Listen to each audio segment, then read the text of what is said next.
Well, here it is. It's been just under a day that I've had this, and I've actually spent some time practicing it. Now, I'm no EWI virtuoso yet, but I have been able to configure this thing a little bit better to more accommodate my oboe playing tendencies. There are still some things that I have got to work on to work out of my technique on this that don't forget about on oboe. Like, for example, I want to take my thumb off the back of the instrument when I play certain intervals and head into certain registers, but you can't do that. You got to keep your thumb on the rollers. And this has quite a range, much more than 4 octaves like I thought it was when I was talking about yesterday. Check this out. Like, I could play contrabassoon parts on this.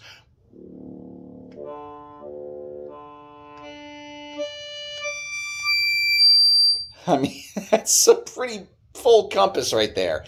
Um, but like I said, I've made some.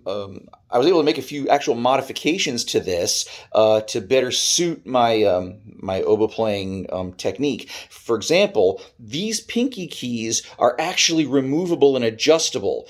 And originally, this one was up here, and so I swapped these, and so now it more resembles what I'm used to manipulate with my right pinky. This key, as I said yesterday, does function as a regular F key. And you can also finger left F on this thing. Whoever came up with the fingering chart on this and the design did a really good job and knew what they were doing. And the half hole plate, of course, for half hole D, C sharp, and E flat is great. I'll give you an example here. I'll try to keep this in the normal oboe register.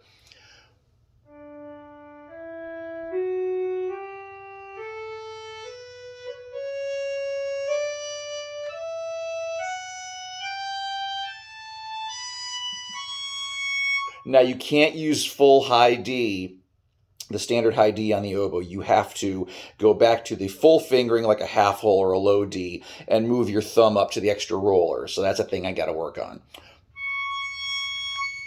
Ah.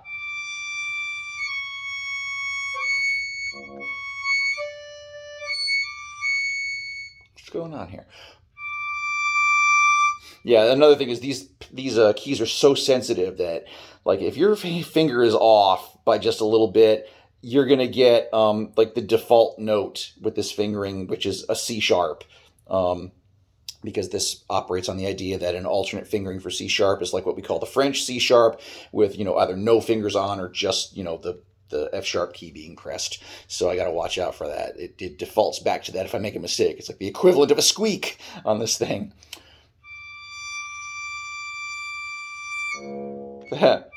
And there, that was my instinct right there, taking my thumb off the back.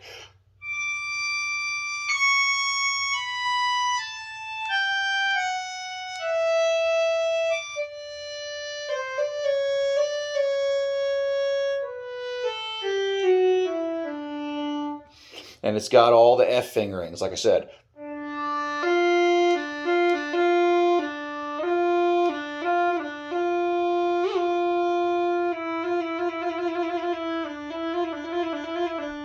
It's a little bit different than the oboe. Our regular F key is here. It's a little bit of an adjustment. It's not too bad.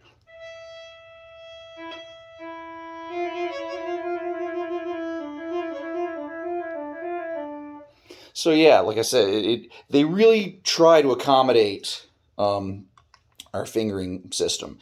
Let's see here, and of course, naturally, when I am working on this, I have to play some excerpts, right?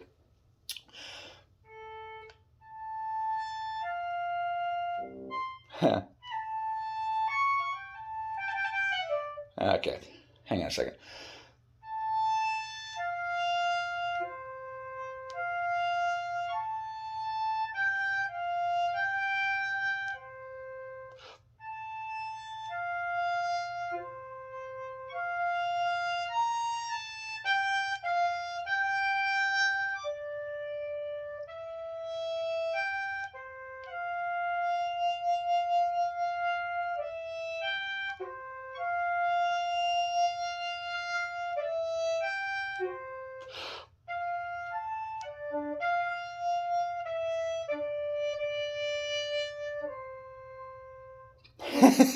So requires some different, slightly different breath control.